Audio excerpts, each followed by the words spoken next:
আসসালামু আলাইকুম প্রিয় শিক্ষার্থী বন্ধুরা, আজকে আমরা এই যে ক্লাস 8 ইংলিশ ফর টুডে এটার হেলথ অ্যান্ড হাইজিন এই টপিকসটা নিয়ে আলোচনা করব। আর সেটা কি?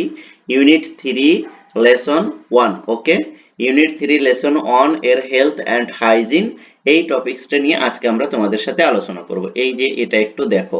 ওকে, এখান থেকে আমরা আলোচনা করব। এর সাথে সাথে আমরা আলোচনা করব এই যে কিওয়ার্ডটা একটু দেখো। আমরা কিন্তু অন্যদের চেয়ে একটু ভিন্নভাবে আলোচনা করার চেষ্টা করি, কারণ এখান থেকে তোমরা যারা বৃত্তি পরীক্ষা দিবে তাদের জন্য যাতে অনেকটাই হেল্পফুল হয় এবং বৃত্তিতে তোমরা কিভাবে ভালো একটা মার্ক ক্যারি করতে পারবে সে সব কিছু কিন্তু আমরা ধাপে ধাপে টেকনিক বেসিক আলোচনা করছি। আমাদের প্রত্যেকটা ভিডিওতে তোমরা একটু করে দেখবে যে অন্যদের চেয়ে আমরা ট্রাই করছি বা চেষ্টা করছি যে যাতে করে তোমাদের বৃত্তি পরীক্ষায় কি কি কোশ্চেনগুলো আসতে পারে এবং কোন কোনগুলো ফোকাস দিতে হবে, কোন কোনগুলো তোমরা স্কিপ করতে পারবে, এগুলোও কিন্তু আমরা তোমাদের সাথে আলোচনা করে থাকি। ঠিক আছে, তাহলে চলো আমরা আজকের আলোচনার মূল পর্বে চলে যাই। দেখো এই যে কিওয়ার্ডগুলো, এই কিওয়ার্ডগুলো তোমাকে একটু মাথায় রাখতে হবে। ঠিক আছে, এই কিওয়ার্ডগুলো তুমি যদি না দেখো তাহলে কিন্তু তোমার কি ওই মাল্টিপল চুজ কোশ্চেনে যখন দেখবে যে আসে যে সিনোনিম অ্যান্টোনিম গুলো তুমি করো, ফাইন্ড আউট করো, তখন কিন্তু একটু তোমার সমস্যা হবে। ঠিক আছে, অতএব 5 মার্কের জন্য তোমাকে এগুলো শিখতেই হবে। দেখো, ডিজিজ মানে কি? রোগ। তারপরে এসেনশিয়াল মানে কি? অত্যাবশ্যকীয়। তারপরে দেখো কনসেন্ট্রেটেড মানে কি? মনোযোগ দেওয়া। আর পজেশন মানে কি? সম্পদ। ওকে, পজেশন মানে কি? সম্পদ, সম্পত্তির অধিকারী যেটা, এটাকে বলা হলো পজেশন। দেখো এটাকে আমি কি করেছি, সিনোনিম অ্যান্টোনিম আকারে তোমাদেরকে লিখে দিছি, কারণ তোমরা অনেকে আমাকে মেসেজ করে বলেছো যে ভাইয়া আমাদের যদি এই যে কিওয়ার্ড গুলো যদি আপনি সিনোনিম এবং অ্যান্টোনিম যদি বের করে দিতেন তাহলে আমাদের জন্য অনেকটা সহজ হতো। তাদেরকেই আমি বলছি এবং তাদের কথাকে গুরুত্ব দিয়েই আমি কি করে দিয়েছি, এই যে সিনোনিম এবং অ্যান্টোনিম কিন্তু আলাদাভাবে তোমাদের করে দিয়েছি, যাতে করে তোমাদের কোথাও খুঁজতে না হয়, তোমরা এক ঝলক দেখলেই যাতে এটা কি করতে পারো, আয়ত্তে নিতে পারো। ঠিক আছে, তোমরা কি করবে, তোমরাও এই সিনোনিম অ্যান্টোনিম গুলো তোমরা এভাবে বইয়ে কি করে পারো, পেন্সিল দিয়ে নোট করে রাখতে পারো বইয়ের ভিতরে, এই পেজের ভিতরেই। ঠিক আছে, আমি যেভাবে লিখছি এর আশেপাশে তোমরা সুন্দর করে লিখে রাখো।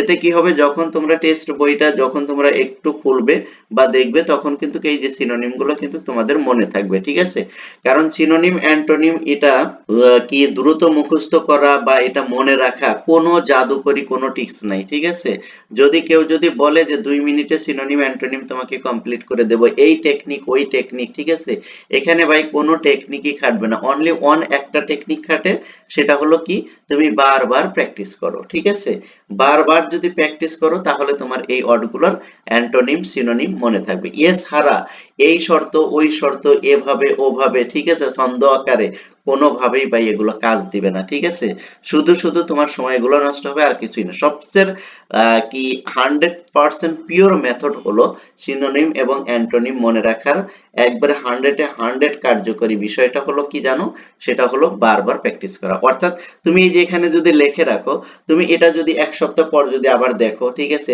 আবার 1 সপ্তাহ পর দেখলে, এভাবে তুমি যদি বারবার যদি দেখো তাহলে এই জিনিসগুলো তুমি ভুলে যাবে না। ঠিক আছে, এটা অটোমেটিকলি আমাদের ব্রেনের সাবকনসিয়াস মাইন্ড এটা কি করে নিবে, অ্যাডজাস্ট করে নিবে। আর তুমি কি করলা, এই টেকনিক ওই টেকনিক দেখে তুমি কি করলা, রাখলা, কয়দিন রাখবা?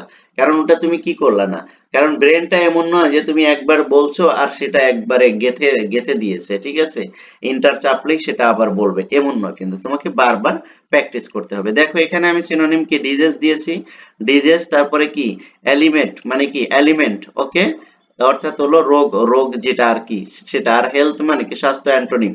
তারপরে দেখো এসেনশিয়াল, এসেনশিয়াল এটা কি, এসেনশিয়াল হচ্ছে হলো তোমার কি, দেখো তো, অত্যাবশ্যকীয়, তাই না?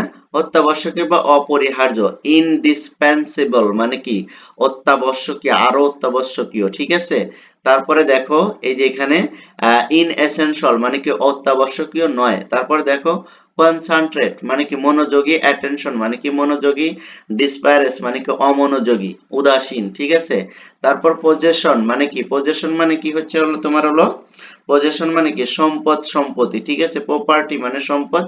আর লিএবিলিটি মানে কি অদক্ষ বা অসম্পদ বা অকার্যকর, এটাকে বোঝায়। ঠিক আছে, তো আশা করি তোমরা এটা বুঝতে পেরেছো। তাহলে চলো আমরা মূল আলোচনায় চলে যাই। এই যে এখানে আমরা দেখো এখান থেকে আলোচনা করব।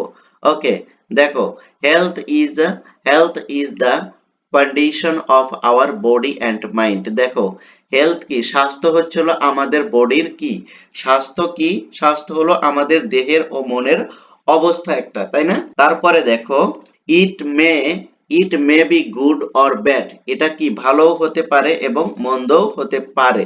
তারপর দেখো good health means good health means healthy body free from disease. অর্থাৎ দেখো সুস্বাস্থ্য বলতে বোঝায় রোগমুক্ত সুস্থ দেহকে বোঝায়। কি বোঝায়? সুস্বাস্থ্য বলতে রোগমুক্ত সুস্থ একটা দেহকে বোঝায় হলো কি? সুস্বাস্থ্য। এরপরে দেখো it is essential for every one to lead a happy life. দেখো ইট ইজ এসেনশিয়াল, এটা খুবই তাৎপর্যপূর্ণ বা খুবই গুরুত্বপূর্ণ ফর এভরিওয়ান, প্রত্যেকের জন্য, to lead a happy life, সুন্দর বা সুখী জীবনযাপন করার জন্য এটা খুবই গুরুত্বপূর্ণ। তারপর দেখো ইফ যদি we are not in good health, যদি আমাদের স্বাস্থ্য ভালো না থাকে, উই ক্যান নট কনসেন্ট্রেট, আমরা কি করতে পারি না? মনোযোগ দিতে পারি না, on any activity in our life, আমাদের লাইফের কোনো কাজে আমরা কি দিতে পারি না? মনোযোগ দিতে পারি না। এটা যদি একসাথে বলি দেখো if we are not in good health we can not concentrate on any activity in our life, যদি আমাদের স্বাস্থ্য যদি ভালো না থাকে তাহলে আমাদের জীবনের কোনো কাজেই বা কোনো কর্মেই আমরা কি দিতে পারি না? গুরুত্ব দিতে পারি না। তারপর দেখো আ প্রভার্ব গোস, একটা প্রবাদ বাক্য আছে, হেলথ ইজ ওয়েলথ, স্বাস্থ্যই সম্পদ। তারপরে দেখো it means health is equally valuable as gold or any other personal positions. দেখো এটা একটু দেখো, ইট মিনস হেলথ কি? স্বাস্থ্যর অর্থটা হচ্ছে হলো ইজ ইকুয়াল, এটা সমপর্যায়, ভ্যালুয়েবল খুবই দামি, অ্যাজ গোল্ড, গোল্ড যেরকম দামি তেমনি আমাদের স্বাস্থ্যটাও ওই রকম দামি, সম্পদের মতনই দামি। অর অথবা এনি আদার পার্সোনাল পজিশন, অথবা কোন সম্পদের সমতুল্য। অর্থাৎ হেলথ স্বাস্থ্যটা এতটাই আমাদের জন্য গুরুত্বপূর্ণ, গোল্ড যেমন গুরুত্বপূর্ণ, সম্পদ যেমন গুরুত্বপূর্ণ, তেমনি আমাদের স্বাস্থ্যটাও এরকম মূল্যবান। ওকে। তারপরে দেখো we may have vast we may have vast wealth and property. দেখো we may have vast wealth and property, এবার এখানে একটু খেয়াল করো, we may have vast wealth and property, আমাদের প্রচুর পরিমাণ সম্পত্তি থাকতে পারে, আমাদের কি থাকতে পারে? প্রচুর পরিমাণ অর্থ সম্পদ থাকতে পারে, বাট কিন্তু if we are not healthy, যদি আমাদের স্বাস্থ্য ভালো না থাকে, we can not enjoy them, এগুলো দ্বারা আমরা কি করতে পারি না?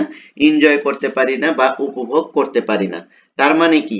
আমাদের প্রচুর পরিমাণ সম্পদ আছে কিন্তু আমাদের স্বাস্থ্য যদি ভালো না থাকে তাহলে কি এগুলো আমাদের কোনো কাজে আসবে? কোনো কাজে আসবে না। সেটাই বলছে যে আমাদের স্বাস্থ্য থাকলে কি আমাদের অর্থ থাকলেই হবে না, কারণ আমাদের স্বাস্থ্যটাও ভালো থাকতে হবে। স্বাস্থ্য যদি ভালো না থাকে তাহলে এই বাড়ি গাড়ি এগুলো আমাদের কোনো কাজেই আসে না বা এগুলো আমরা ভোগ করতে পারি না বা উপভোগ করতে পারি না, সেটাই বলছে। তারপরে দেখো to keep our self healthy, to keep our self our healthy, তাই না?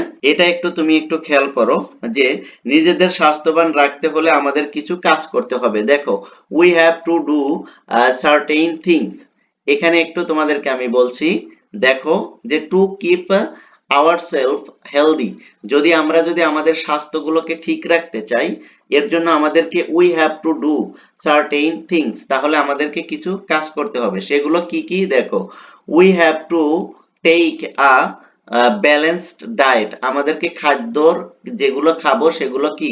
সুষম খাদ্য গ্রহণ করতে হবে, অর্থাৎ মানসম্মত খাবার কি করতে হবে? গ্রহণ করতে হবে। উই মাস্ট এক্সারসাইজ, তার সাথে সাথে আমাদেরকে এক্সারসাইজ করতে হবে regularly to keep our body fit for work, অর্থাৎ আমাদের স্বাস্থ্যটাকে ধরে রাখতে হলে অবশ্যই আমাদেরকে নিয়মিত কিছু কি করতে হবে? কাজ করতে হবে, অর্থাৎ এক্সারসাইজ করতে হবে, ব্যায়াম করতে হবে। ঠিক আছে? শুধু খাবো আর বসে থাকবো তা হবে না, স্বাস্থ্যটাকে ধরে রাখতে হলে অবশ্যই তোমাকে কিছু কাজকর্ম বা এক্সারসাইজ করতে হবে, বডিটাকে রানিং রাখতে। ওকে। তারপর দেখো there is an old sayings, আর একটা প্রবাদ আছে, পুরনো একটা কথা আছে, সেটা কি? দেখো early to bed and early to rise, কি? সকাল সকালে ঘুমাতে যাও, অর্থাৎ রাতের তাড়াতাড়ি ঘুমাতে যাও এবং সকালে তাড়াতাড়ি জাগো বা উঠে যাও। দেখো তারপর কি বলছে, মেক্স আ ম্যান হেলদি, আর এটা মানুষকে কি করে, স্বাস্থ্যবান করে, আর এটা মানুষকে কি করে, স্বাস্থ্যবান করে, ঠিক আছে। এবার দেখো ওয়েলদি অ্যান্ড উইস, এবং মানুষকে সম্পদশালী এবং জ্ঞানী করে। কোনটা, ওই যে early to bed and early to rise, রাতে তাড়াতাড়ি ঘুমাতে যাও আর সকালে তাড়াতাড়ি ওঠো, এটা মানুষের স্বাস্থ্য যেমন কি করে, সুসংহত করে এবং সম্পদ এবং মানুষকে জ্ঞানী করে। সো তাই we should not keep late hours, তাই আমাদেরকে রাতে দেরিতে ঘুমাতে যাওয়া উচিত নয়, অর্থাৎ রাতে কি করতে হবে, আমাদেরকে তাড়াতাড়ি ঘুমাতে যেতে হবে। উই শুড গো, আমাদের উচিত, টু বেড আর্লি, আমাদেরকে রাত্রে তাড়াতাড়ি ঘুমাতে যাওয়া উচিত। অ্যাট নাইট, এবং নাইটে কি, and rise early in the morning, এবং আমাদেরকে খুব সকালে ঘুম থেকে উঠতে হবে। একই কথা, যে আমাদেরকে তাড়াতাড়ি রাত্রে ঘুমাতে যেতে হবে এবং সকালে ঘুম থেকে তাড়াতাড়ি উঠতে হবে। তারপর দেখো, piece of mind is another condition for good health. দেখো সুস্বাস্থ্য বা স্বাস্থ্য ভালো থাকার জন্য আরেকটা কন্ডিশন কি জানো, সেটা হলো শান্তি এবং ফ্রেশ মন। ওকে, সুন্দর এবং ফ্রেশ মনটাও সুস্বাস্থ্য বা স্বাস্থ্যবান থাকার জন্য খুবই গুরুত্বপূর্ণ, এটাও স্বাস্থ্যের জন্য একটা কন্ডিশন, স্বাস্থ্যকে ভালো রাখার জন্য ফ্রেশ মন। তারপর দেখো, সো তাই we must not worry over small things of life, তাই আমাদের কি ছোটখাটো জিনিস নিয়ে জীবনে উদ্বিগ্ন থাকা উচিত নয়, ঠিক আছে। অনেকেই দেখো ছোট্ট ছোট্ট জিনিস নিয়ে মানুষ কি করে, উদ্বিগ্ন হয়, অনেক ক্লান্ত হয়ে যায়, অনেক মানে ওয়ারি হয়ে যায়, ঠিক আছে, এটা কিন্তু ঠিক না। তাই বলছে যে সুস্বাস্থ্য বা স্বাস্থ্যবান থাকার জন্য, ভালো থাকার জন্য অবশ্যই জীবনে ছোটখাটো জিনিস নিয়ে উদ্বিগ্ন হওয়ার কোনো প্রয়োজন নেই। আশা করি তোমরা বিষয়টা বুঝতে পেরেছো। যদি না বোঝো তাহলে অবশ্যই তোমরা কমেন্ট সেকশনে আমাদেরকে জানাতে পারো, আমরা তোমাদের কমেন্টসের রিপ্লাই দেবো। আর একটা কথা তোমাদেরকে আমি বারবার বলি, তুমি যদি আজকে আমার এই ক্লাসে নতুন জয়েন করে থাকো তাহলে অবশ্যই চ্যানেলটি সাবস্ক্রাইব করে দিবে, আর ভিডিওগুলো ভালো লাগলে তোমার ফ্রেন্ড সার্কেলকেও শেয়ার করে দিবে, যাতে করে তারাও এখান থেকে দেখতে পারে এবং শিখতে পারে। Thank you so much. আল্লাহ হাফেজ।